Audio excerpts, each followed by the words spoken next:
Salut la team, j'espère que vous allez bien. Moi ça va nickel depuis le temps, ça fait à peu près une petite année, sûrement plus d'ailleurs, que je vous ai pas posté de vidéo, que j'ai donné aucune nouvelle.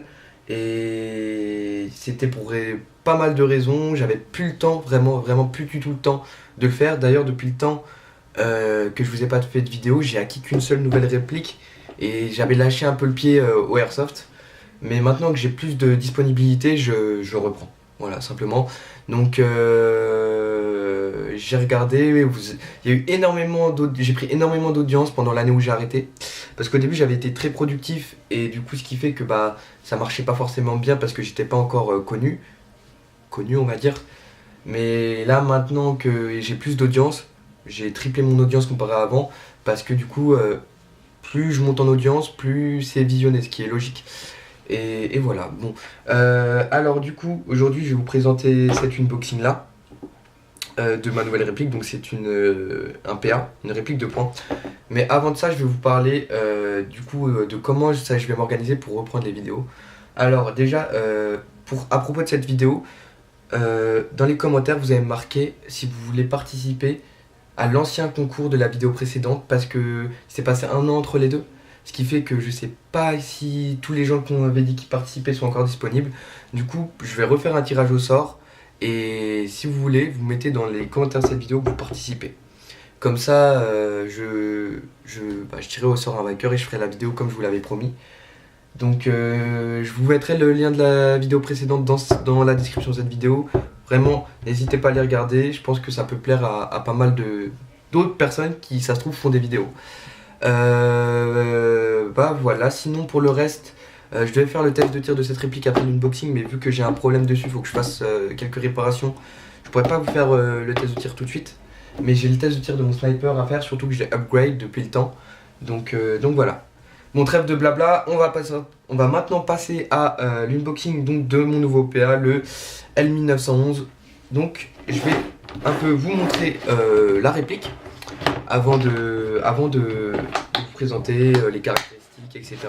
Donc je l'ai reçu dans un carton, mais dans le carton il y avait la boîte, donc la petite mallette de transport, qui est plutôt sympathique.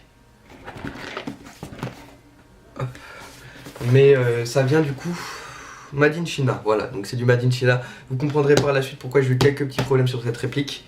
C'est pas pour critiquer ce qui est chinois ou quoi, mais c'est la seule réplique chinoise que j'ai et il y a des bons problèmes dessus, je vous l'expliquerai par la suite. Donc hop, on va l'ouvrir. Alors, tac. Donc l'intérieur de la boîte fait franchement, j'aime beaucoup. C'est la première boîte de transport que j'aime beaucoup avec une mousse un peu en polystyrène on dirait, mais c'est vraiment une mousse. Qui est recouverte par le bas et le haut pour bien protéger la réplique. Donc j'aime beaucoup franchement.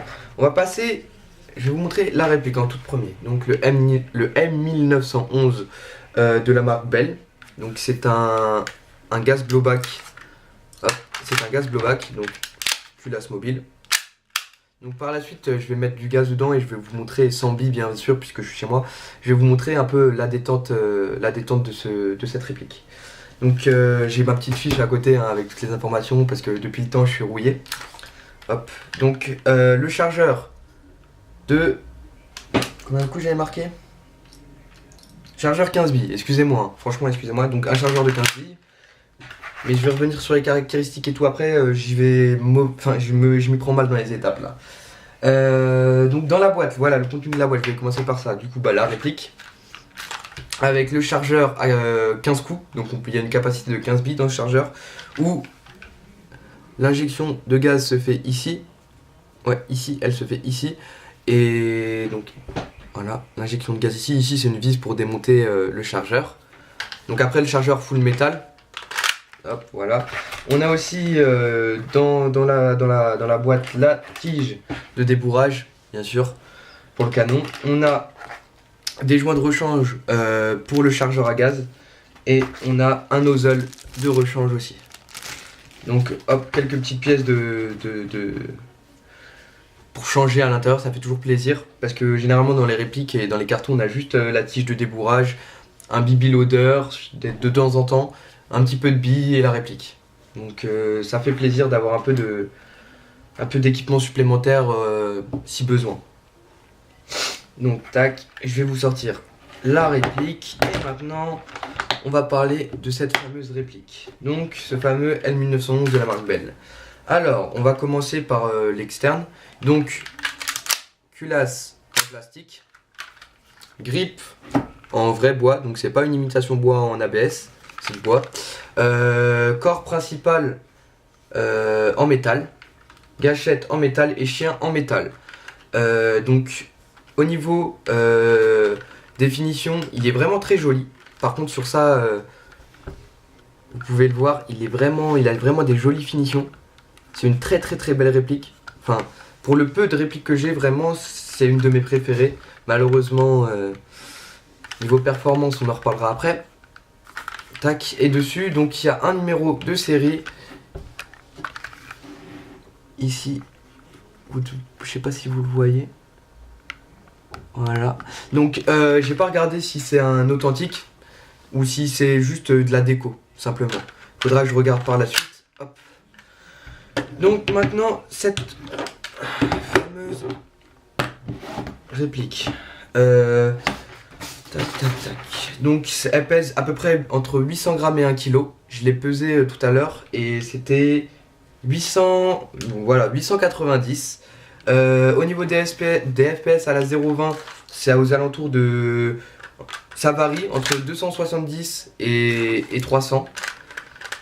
Au niveau des joules, sur la notice c'est marqué à 1 joule et sur le site c'est marqué à 1 joule 2. Donc de toute façon ça change pas trop, donc normalement la détente est assez puissante.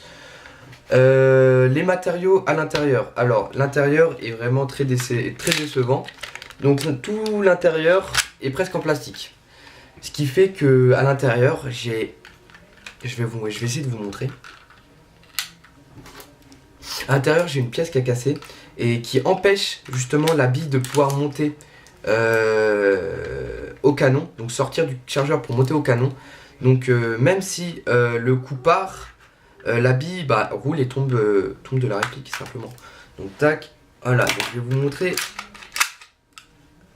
le petit problème. Donc tout ça, toute cette partie là, tout ça et tous les petites tiges, les petits tubes qu'il y a à l'intérieur, à part cette partie là qui est en métal, tout ça c'est du plastique. Et donc pour une culasse mobile, c'est la première que j'ai, mais je pense vraiment que c'est complètement débile. La preuve, c'est que ici, donc voilà, au niveau donc de ce qui permet à la bille de monter est ici. Donc la bille elle se cale ici, mais ici on a une petite tige qui permet justement de enfoncer la bille dans le canon. Et ici elle a cassé. Je sais pas si vous arrivez à le voir, mais il manque un petit bout de base, ça doit être plus long que le tube. Et là ça l'est pas, ça l'est plus du moins. Ce qui fait que la réplique est morte, je ne peux plus l'utiliser. Mais je vais voir si je peux changer la pièce, comme sur mon AK-47 j'avais une pièce qui avait cassé. Mais par ma faute, alors que là j'ai peut-être tiré 100-150 coups avec cette réplique, pas plus. J'avais même pas eu le temps de faire de partie parce que je l'avais juste testé et je me suis aperçu très vite de ce malus. Au niveau de l'entretien sinon, après il n'y a pas grand chose à faire, juste un peu le démonter comme je vous l'ai montré là et le graisser. Et normalement après vérifier au niveau du gaz aussi, du chargeur à gaz, faudra bien l'entretenir puisqu'il n'est pas très solide. Et sinon le reste c'est bon hein. Après bien vérifier justement qu'il n'y ait pas des pièces qui se fissurent ou quoi dans votre réplique, parce que après au final ça va casser et comme moi vous deviendrez inutile. Ensuite donc j'ai fait le contenu de la boîte, les caractéristiques.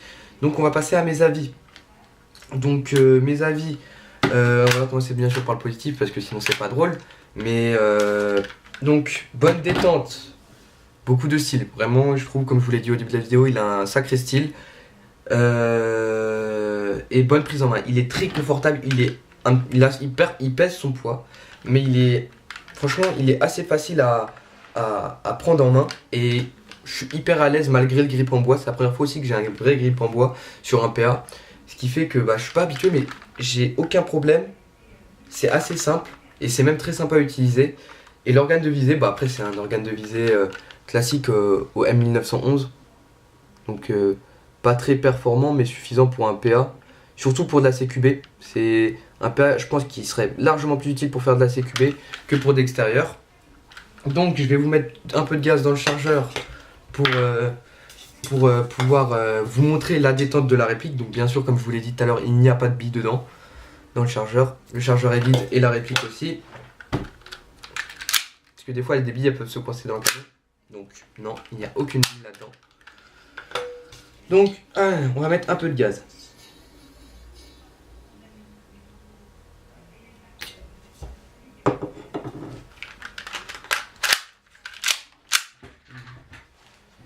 Allez. Donc je vais tirer 3-4 coups histoire que vous voyez un peu la culasse mobile, la détente de ce PA.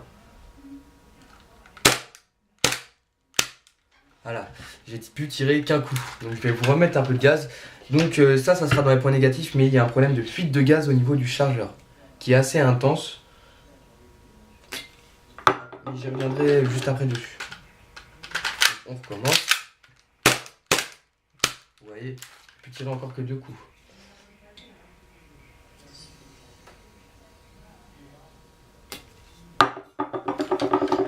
C'est assez gonflant parce que je passe assez pour un...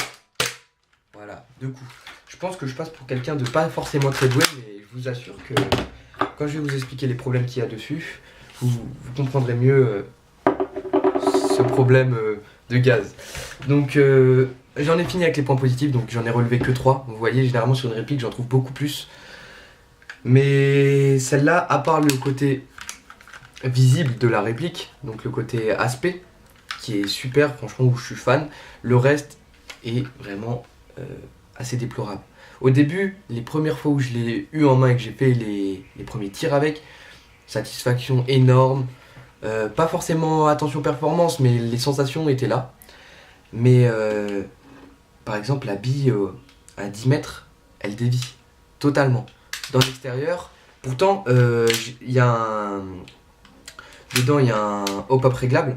Donc je l'ai réglé. J'ai passé peut-être 2 heures à le régler sur cible en extérieur. Et toujours, au bout de 10 mètres, la bille, vraiment, même avec de la 0,25 pour être un peu plus précis, vraiment la bille fait n'importe quoi. Et du coup, au niveau des performances, il est pas top. C'est pour ça que tout à l'heure, je vous ai parlé de CQB avec.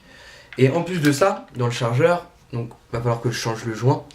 Je pense que c'est le joint. Et bah le chargeur fuit. On a vraiment des bonnes fuites de gaz. C'est pour ça que tout à l'heure vous l'avez vu mettre à côté de l'oreille. C'est parce que y a énormément de gaz qui sort par le bas, donc par là où on l'insère logiquement, pas par la purge. Et voilà. Ensuite, la mécanique plastique de la réplique est vraiment insupportable. Ça m'a rendu fou qu'au bout de 100 coups, alors que je l'avais entretenu. À chaque fois après l'utilisation, je faisais un peu d'entretien. Je la démontais, je nettoyais avec du sopalin ou du coton-tige. Et franchement, que ça pète aussi facilement parce qu'elle n'est pas tombée, elle n'a pas pris de coup contre un mur ou un arbre, parce qu'en partie ça peut arriver. Non, rien. Donc, la vieille précision. Et oui, on a un chargeur de capacité de 15 billes. Après 8 coups, bah, la bille sort. 1 mètre. Je pense, j'ai mis un autre chargeur qui était compatible, je sais plus de quelle réplique, mais il était compatible avec celle-ci. J'ai mis un autre gaz, j'ai essayé plein de variantes et toujours le même problème, toujours. Donc je sais pas le pourquoi du comment, mais c'est insupportable. De ne pas pouvoir utiliser sa réplique, c'est vraiment insupportable. Je vous ai pas parlé de la sécurité. La sécurité qui est... Là, on va... Non, là ça marche pas, mais une fois... Donc pour mettre la sécurité, on arme le chien, voilà, je l'ai déjà armé. Et ici, on monte ça et hop, la culasse est bloquée. Une fois, je l'ai fait, le coup est parti quand même. Donc d'ailleurs, j'ai changé cette pièce parce qu'elle avait cassé. Juste après ce moment où le coup est parti, la pièce a cassé, elle a sauté. Du coup, j'ai dû la remplacer. Donc j'ai dû racheter une fois déjà le corps de la réplique. Donc vous voyez... cette réplique, je l'ai acheté 72 € sur Airsoft Entrepôt. J'ai peut-être déjà remis 30 € dedans. Donc presque la moitié du prix de la réplique. Donc mon avis global sur cette réplique, c'est vraiment qu'elle est très très jolie. Je pense qu'elle va finir en déco d'ailleurs. Mais au niveau des compétences et des performances et de la fragilité de la réplique, même une réplique cheap propose de meilleurs avantages, quoi. Sincèrement, je pense vraiment faire les réparations dessus. Et je vous redirai des nouvelles de cette réplique. Mais je suis ultra déçu. Et venant de la marque Bell, je pense pas que pour leur péage, je referai appel à eux. Mais voilà, très très très très déçu. Pourtant, j'avais beaucoup d'attentes. Surtout quand je l'ai reçu chez moi. Et au final, très déçu. C'était tout. Voilà, donc c'était le M1911 de chez Bell. J'espère que cette vidéo vous aura plu. N'hésitez pas à me donner vos avis en commentaire pour ceux qui sont connaisseurs de mes vidéos. Parce que sincèrement, ça fait un bon moment. Voilà, sur ce, je vous souhaite de bonnes games les airsofters et à bientôt.